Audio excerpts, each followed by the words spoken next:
in a conference where iron sharpens iron. And anytime you have competition, it brings out the best in everybody. Week in and week out. What lasts the longest?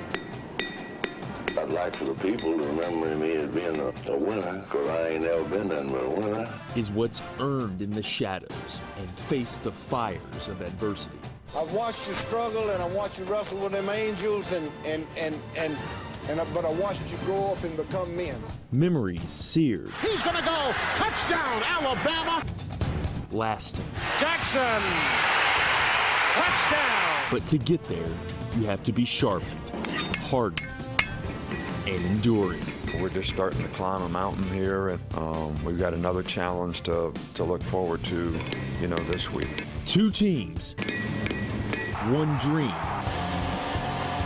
The journey starts here on the WIAT Red Zone.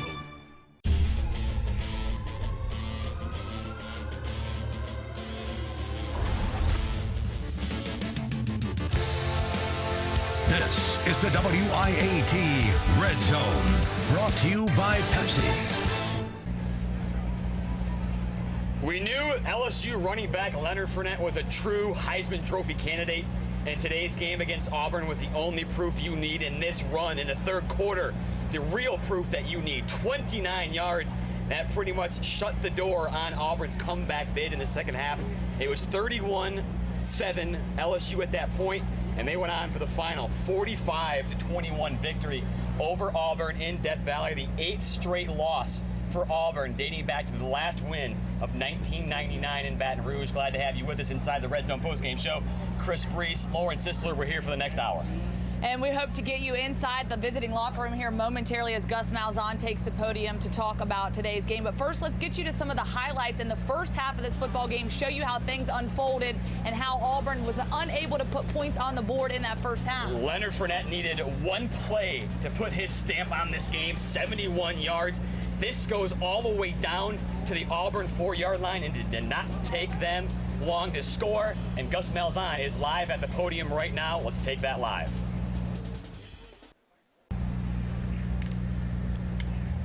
I'll tell you what, you're not going to hear Gus Malzahn say off the bat, we got our butts beat, and they deserved to win the football game. And you look at these stats, 460 yards to 260, it wasn't even close. And Jeremy Johnson's play, as we get to the second half here, it was all on him that they knew he was going to be the catalyst to this game. What was Jeremy Johnson going to do? Not good in the first half, but second half started out pretty well. Yeah, when they come out of the locker room, Gus Malzahn said he had to do something to ignite this offense. What did he do? Well, Jeremy Johnson took the ball. He ran the football 65 yards for the touchdown. That put Auburn up 24-7 to get the second half of this football game started. So they thought they had hope, down 24-7, but then Fournette, 29 yards, makes it 31-7. That was the dagger. And then it was all nothing but crying there. They had another touchdown from Fournette after that, 38-7. And then 38-14, they made it closer at the end of the third quarter. But bottom line was Auburn could not stop that running game. And we talked about it all week long, really, with Leonard Fournette being the guy that they had to finish with, and they couldn't stop him. Yeah, and the final score there, once again, 45-21. Auburn dug themselves a hole early. They couldn't get anything going on offense. Gus Malzahn, you just heard him say it. When one thing doesn't work on offense, when one person is not doing their job, everything else shuts down.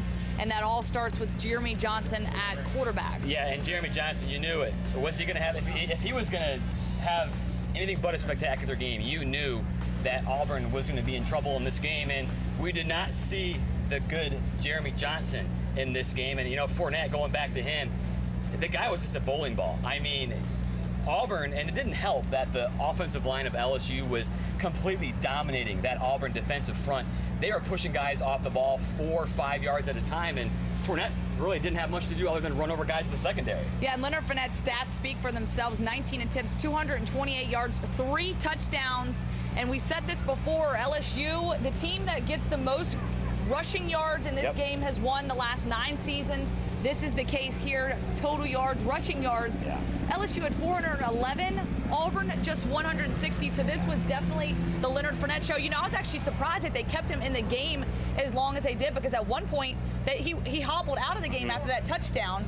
later in the game. So I was actually surprised they kept him in the game. Of course, you know, I don't imagine it was anything too serious, but it'll be interesting to see what happens. Yeah, we're going to get to Jeremy Johnson here in a minute. I want to go by first half stats because this told the entire ball game. Time of possession, Auburn had the ball 11 minutes, LSU had it 19. Auburn had the ball for 4 minutes in the first quarter, and rushing yards in that first half, it was just astounding how much LSU had dominated on the ground. 307 total yards, 267 in the first half, and most of that came from Leonard Fournette. He was the reason why LSU got off to the fantastic start, 24-0 at the half. Going back to Jeremy Johnson, we knew he had to have a great game, and as soon as he came out of the gate on that first drive, the one play that stalled all the momentum, at 7-0 LSU, ball flies out of his hands. Ball flies out of his hands, you know, and it was crazy. He goes to the sidelines, puts gloves on at that point, and you think, okay, well, what essentially is this going to do to help his football game? He was able to get nothing going. There was no confidence from him. His stats, 11 of 19 for 100 yards, 2 touchdowns, 1 interception. He did lead the rushing attack with 41 yards going in the second half, but just no confidence from Jeremy Johnson at all. When you look at Gus Malzahn, one of the most aggressive coaches in the SEC in football, and they're trying to run the clock out in the first half. No confidence in them to get out there and score before they went into the locker room at halftime. It certainly doesn't help when the passing game is not doing well. Gus Malzahn said that they need to throw the football better, only 100 yards passing in the game. But let's not forget this. The running backs and that offensive line didn't do him any favors either. You mentioned that Jeremy Johnson is the leading rusher in the game. Look at the guys behind him. Rock Thomas, 8 carries. Peyton Barber, 7 carries. 37 and 34 yards for those guys. Auburn couldn't run the football, and you expect Jeremy Johnson to do it. He can't do it alone, and that's what you saw with Auburn not getting anything to do on the ground or in the air. On the other side, Brandon Harris, quarterback for LSU, we talked all week about he just had to manage the game, and you saw that in the first half. Didn't make many mistakes in the first half, and they cruised because he didn't do anything wrong with the football. And they really stuck to their game. There was nothing crazy about LSU's offense. They really stuck to the simplistic things. But, of course, behind Leonard Fournette, Brandon Harris managing this offense the way that he did, 12 of 17, 74 yards, a touchdown. He added to that 66 yards on the ground on 8 attempts. Certainly something that we expected to see, but you never really saw LSU break out any big plays behind Brandon Harris. This, for him, his first start in Tiger Stadium, and he came out there, he commanded the offense. You could tell he played with poise, and you can imagine this experience here will certainly bolster LSU and Brandon Harris the rest of the season. You know, Auburn and LSU had similar mindsets on their quarterback. Don't ask him to do too much.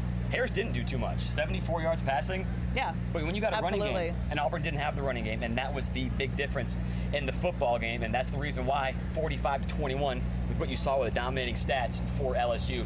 All right, before we get to a break here, we want to show you a fantastic story we have coming up a little bit later on the Red Zone. One Mountain Brook teenager from Alabama, mind you, is a big LSU fan. His name is Sid Ortiz. Well, he's buddies with Les Miles, LSU's head coach. Big buddies. Big buddies. And good old Sid got to go inside the LSU coach's press box, the suite. We're going to bring you that story coming up in a little bit.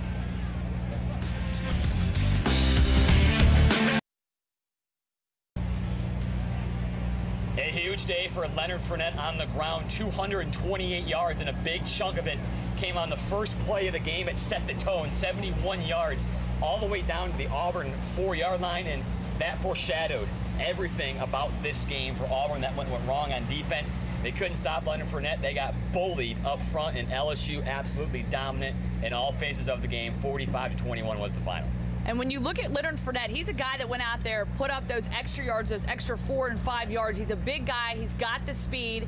He kind of reminds me a little bit about this guy we know in Tuscaloosa. His name's Derrick Henry. You're going to see him coming up later tonight, a big-time running back for the Alabama Crimson Tide. We're in Tuscaloosa now with Chris Wrinkle, who's going to preview the Alabama-Ole Miss game that's set to kick off here in prime time. Hey, Chris.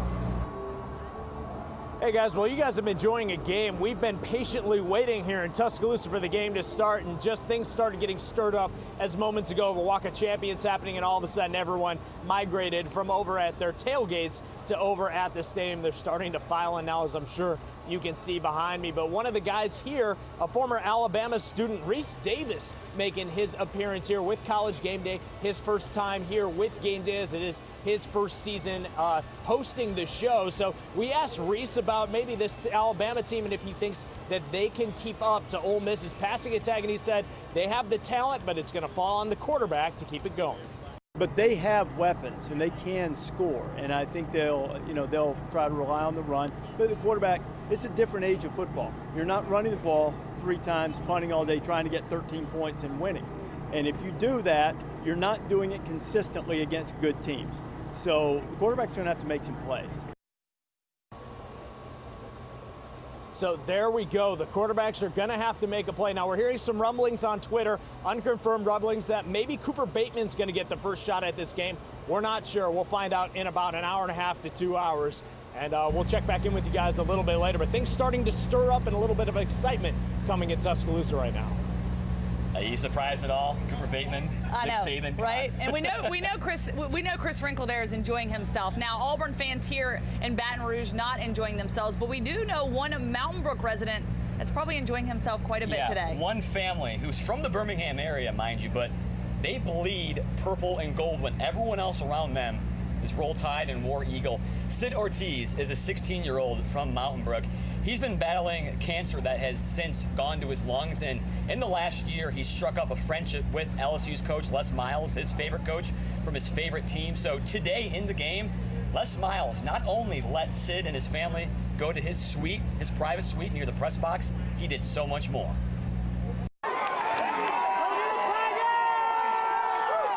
That's awesome. It's so nice of him to do that for me.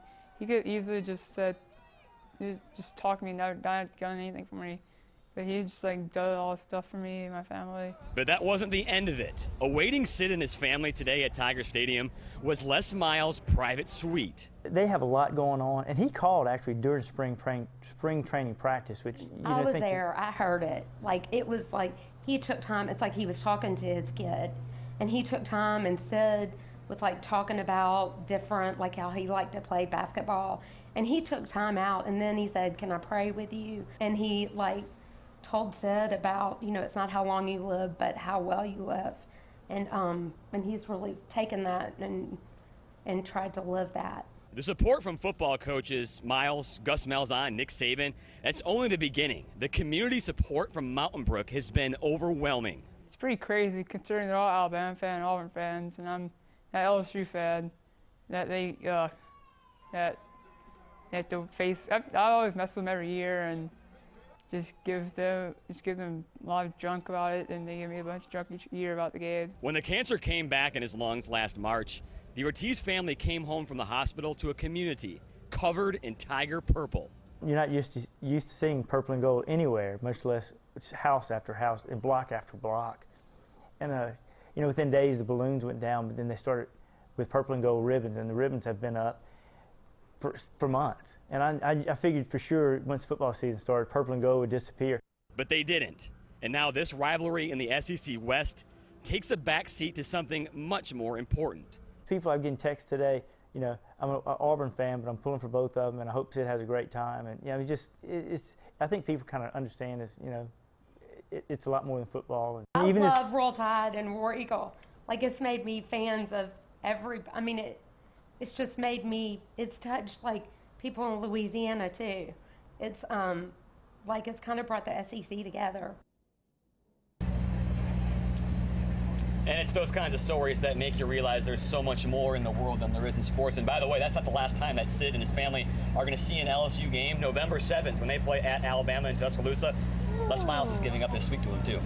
Wow, stories like that, like you said, just melt my heart. Certainly great to see, and a smile on his face. And that's when, like you said, all the stuff that goes in here and the pageantry and everything that goes into the rivalries, that all goes out the window. So certainly keep it here on WIAT 42 on the Red Zone postgame show. We're here with you for another 30 minutes. We're going to get you plenty of locker room sound from the Auburn Tigers and a whole lot more. So keep it here on WIAT 42.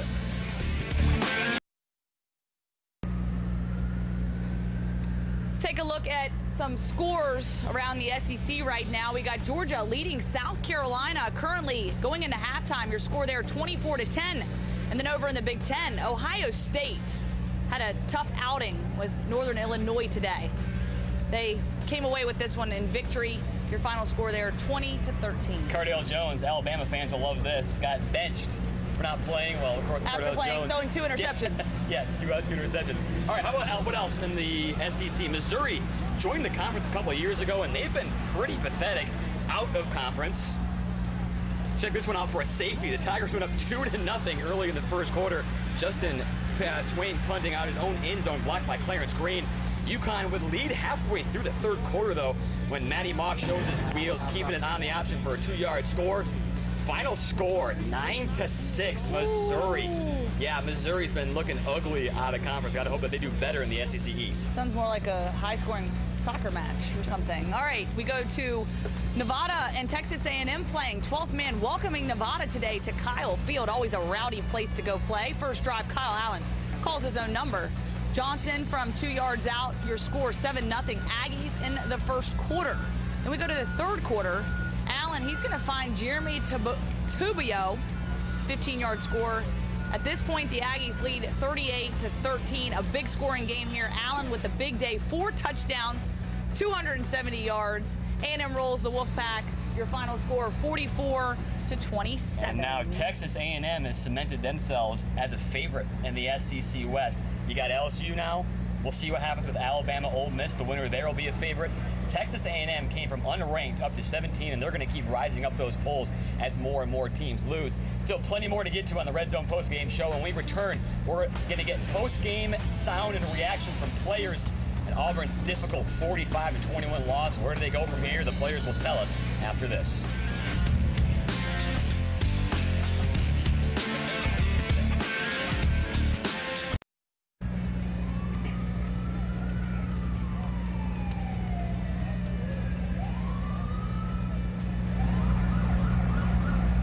ESPN Game Day was in Tuscaloosa earlier today, and you know it's a good sign when Lee Corso picks your team with his helmet gear, because usually Lee is right, and Alabama's been pretty good at home on game day the last couple of years. Their last loss at home on game day was against this LSU team back in 2011. It's a pretty impressive stat. Now, we want to get back to Tuscaloosa. I'm hoping Chris Wrinkle has another cool sign for me. You know, earlier he had that Shutty Town sign. Don't say Shutty Town, please. Why not? I love Shutty Town. Chris joins us now to talk a little Alabama Ole Miss. I'm sorry to disappoint you, Lauren, but no more signs. In fact, those signs only got made right before they broke everything down. And speaking of that, really, I'd say the play of the week is watching this ESPN Game Day crew break down their set on the Walk of Champions in time for this for the Walk of Champions actually to happen and the team to arrive. You know, they weren't really up against a tight schedule today, but seeing the monstrosity and everything that went into it, and then in a matter of hours, no sign of it, absolutely gone. That's a pretty incredible sight. But again, as I said before on our previous hit, that everyone's starting to move towards the stadium right now. Everyone's moving away from the tailgates. It's almost game time. You know what? These fans have waited all day. They're ready for some football. I'm ready for some football. I'm a very impatient person. I'm sick of waiting. Let's get to the game already. All right, thanks, Chris, so much. Now, getting back to this game here, Auburn and LSU, a big struggle for Auburn on this football field, the defense. They allowed LSU 6 of 11 on third downs, 5 of 7 in the first half alone, LSU being able to convert those third downs. Very underrated stat line right there, particularly in the first half when LSU couldn't be stopped on offense. Auburn needed a stop desperately, and they never got it. The only one they got one punt in the first half, and then they stopped them on a third down and forced a field goal, but by then the damage was done. It was 17-0 at that point. And like you say, 5 of 7 on third downs. Auburn was 2 of 6 on third downs in the first half, and just add it to the list of dominant stat lines for LSU over Auburn. They've been talking all year long. Gus Malzahn and Will Muschamp, the new defensive coordinator, they need to get off the field to help a struggling offense. It doesn't help when your offense is doing that poorly. When you don't get off the field on defense, you're going to be in some serious trouble too, and that's what we saw early on. And 24-0 at the half, they just couldn't recover. Yeah, let's get into one of the linebackers of the team to explain what's going on with this defense and what needs to happen for this defense to step up and get a win. Yeah, you know, it's never fun to lose, you know, especially. Is this team staying together so far? That's sophomore linebacker Trey Williams, 45-21, talking about the final there with LSU. And they're the first to admit the running game lets them down. 411 yards on the ground, and all the questions are about Leonard Fournette because he's the one guy they couldn't stop, and he owned him. And you saw throughout the week these players trying to get prepared for Leonard Fournette, but it's so hard to do preparing for a guy like Leonard Fournette. Such a difficult task. These guys didn't execute. They didn't stay on their assignments, and it showed out there on that football field today. Missed tackle after missed tackle after missed tackle. We've got plenty more reaction from players on Auburn's team coming up after the break. This is the Red Zone postgame show. Stay with us. Still plenty more to get to.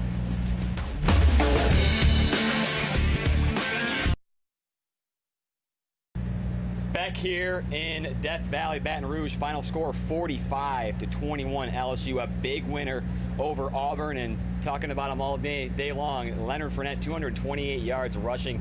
Brandon Harris, the quarterback, did not have to do much. Jeremy Johnson tried to do too much, and that's why Auburn struggled on offense. And we want to toss it to one more player, a running back for the Auburn Tigers. Kerryon Johnson here on the field after the game. You know, a lot of people don't get it, but I did, and I just got to keep rolling with it. How tough was it there for the offense in the first half just to get things going, though? It was tough. You know, we had a couple good plays here and there, but if I can't here, I know I can execute my plays. Again, that was freshman Kerryon Johnson, a guy that helped to reignite this offense, especially in the second half when he came out of the locker room, was able to pick up some of those big extra yards, 8, 9, 10 extra yards. Somebody that you're probably going to see getting his hands on the football a little bit more now. Yeah, and one of the guys that they think got a lot of potential, a freshman that they want to see progress throughout his time here in Auburn. We're talking a lot of defense with LSU over Auburn in this game. Defense, I guess we'll find out if there's going to be any played in Tuscaloosa tonight. Let's get back to Chris Wrinkle in T-Town. It's all about offense for Ole Miss in this game with Alabama. That's right. This is a game that it's really a heavyweight bout between these two ranked teams. And in these close games, you really see special teams matter the most. How many games have you seen come down to the wire and you need a game-winning kick? Well, that's something that doesn't benefit Alabama right now, as Adam Griffith is really struggling on the field to make a field goal. Great on extra points, great on kickoffs. As soon as that field goal comes up, he struggles. So we talked to Eli Gold, the play-by-play broadcaster for the Tide, and he says Griffith's made kicks in the past, and he'll do it again. Just give it time. Right now, he's in a bit of a rut. No different than a golfer who gets the yips, you know, or all of a sudden you can't hit a 3-foot putt. So the productivity there needs to get better. But the kid can kick. I mean, he's made some great big plays here. Now, you hope that he doesn't turn into that golfer as in Tiger Woods and it kind of spirals out of control and he never gets it back. But Coach Saban has confessed time and time again that he still has confidence in his kicker. Let's send it back to Baton Rouge. All right, Chris, thanks. That vaunted Alabama defense, the front seven going up against Chad Kelly, Jim Kelly, the Buffalo Bills nephew, the Hall of Famer in the NFL. We are efforting more post-game reaction from players at Auburn. Stick with us here on the Red Zone post-game show. We got a little bit more to get to before that Alabama-Ole Miss game at 8:15. Stay with us.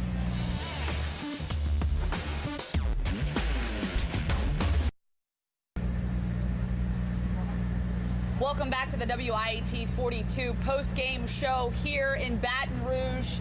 A 45-21 loss for the Auburn Tigers. These guys got to go back to the drawing board. They've got to figure things out if they want to get the season back on track. Gus Malzahn stressed passing game, not much of it. 100 total yards for Jeremy Johnson.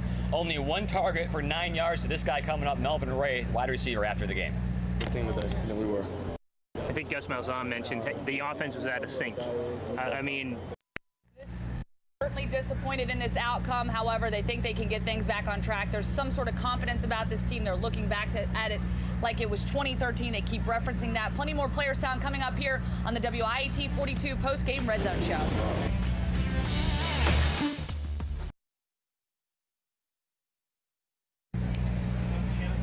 I know you're all patiently waiting for that Ole Miss Alabama game at 8:15, so we thought we'd just remind you what happened last year. Ole Miss, 2 touchdowns in the last 5 minutes to shock Alabama at home.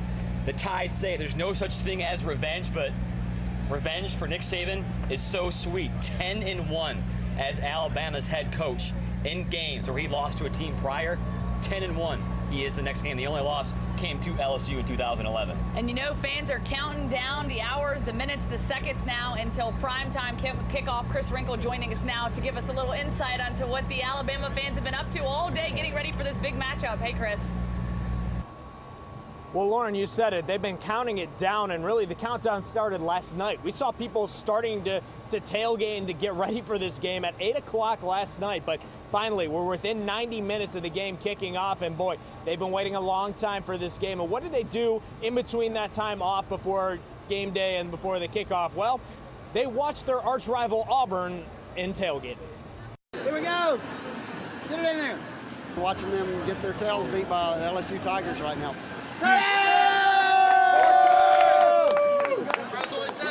We're out here having fun, tailgating, and we're pulling for the Tigers. The Tigers are about to Rouge. That's only 6. He's got a yeah. Obviously, 2 of our biggest rivals between LSU and Auburn, and everybody wants to see what they both have. Auburn is not going to the playoffs like everybody suggested they were this year. They are not a very complete team at this moment. That could change, but I could also see it totally going off the rails and them having a really bad year. It's called a day of double victory. When Auburn loses and Alabama wins, it's called double victory!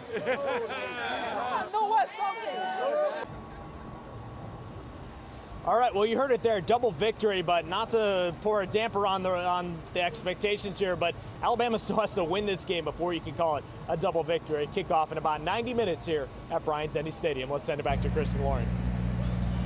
Well, a double victory, and guess what? LSU is going to be traveling to Tuscaloosa before too long, so they've got that team in front of them as well. So I don't think they should get too excited. They're happy right now. 2 hours from now, they are going to be very nervous because this Ole Miss team, according to everybody around the country, is legit. We got one more break to get to right now, but when we return, we're going to have more player sound on the Red Zone post-game show. Almost done here. Thanks for staying with us.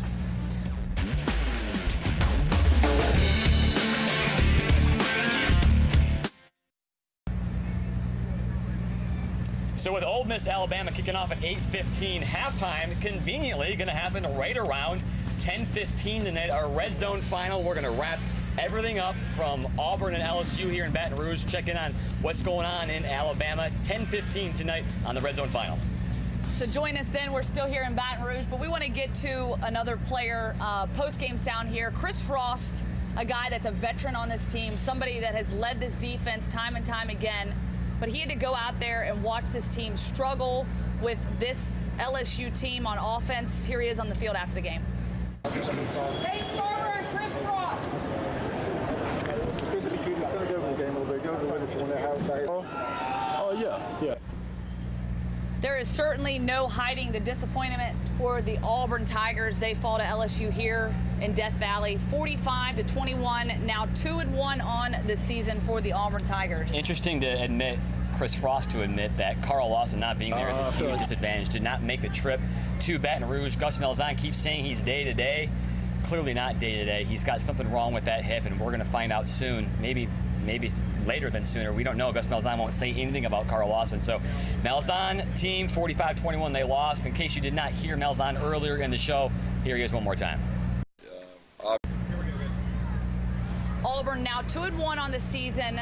They, along with Mississippi State, the other SEC school here in the West that have one conference loss at this point. But let's face it, I think that still there's hope for this team, that if they can get out of here, it's going to be tough to get out of the SEC West without one loss this season. You know, people want to look at the positives. Let's look back to 2013 when everyone wants to talk about with LSU losing that game. This was the turnaround Similar game date, for them. September 21st, 2013, September 19th. LSU game was the turnaround. The next week, they played a ranked Ole Miss team. Next week, they're going to play Mississippi State. That will be a true test of, have these guys bounce back from this loss? Have they learned from it? Or is it going to be another disappointing season for Auburn? Certainly still a lot of question marks out there as we continue here on the WIAT 42 Red Zone. Again, join us again tonight at 10:15 as we put a big bow on our coverage here from Baton Rouge. That's going to do it from Death Valley. For Lauren Sisler, Chris Wrinkle, and the rest of our crew, I'm Chris Brees. We'll see you back here halftime of Ole Miss. Change over to Channel 42 for a Red Zone final at 10:15 p.m.